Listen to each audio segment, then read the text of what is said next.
हौशी खातीर खलबत्ता तर घेतला, पण तो वापरण्यासाठी तयार कसा करायचा तर चला तुम्हाला दाखवते।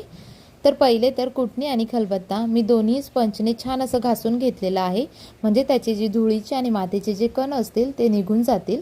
तर मी पहिले तर खलबत्ता आतून आणि बाहेरून चांगला स्पंजने घासून घेते आणि मग तो धुवून घेतलेला आहे मी।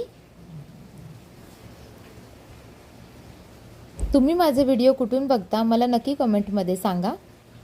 तर मी आता खलबत्ता छान असं धुवून घेतलेला आहे। त्यानंतर मी ते तांदूळ घेतलेले, तुम्ही भिजवून पण घेऊ शकता तांदूळ, पण मी असेच घेतलेले। त्यानंतर त्याची अशी रवाळ पेस्ट बनवून घ्यायची तांदळाची, थोडं पाणी टाकून, जेणेकरून ते आपल्याला स्क्रब करता येईल।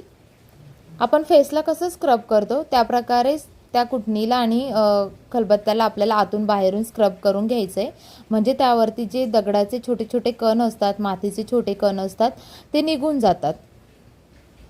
तर चांगलं असं स्वच्छ धुवून घेते मी पुन्हा एकदा।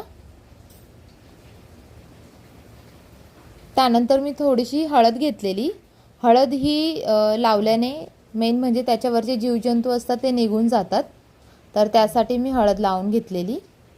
आणि हे मिश्रण आपल्याला लावून 1-1.5 तास सोडायचं आहे तसंच।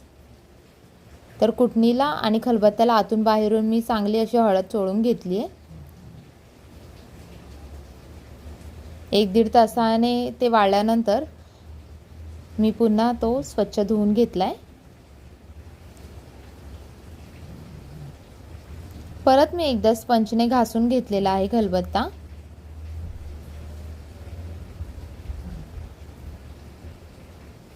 आणि आता आपल्याला छान धुवून घ्यायचा आहे तो। अशा प्रकारे खलबत्ता आपला वापरण्यासाठी तयार झालेला आहे। तुम्हाला माझा व्हिडिओ कसा वाटला, आवडल्यास चॅनलला सबस्क्राइब करा। धन्यवाद।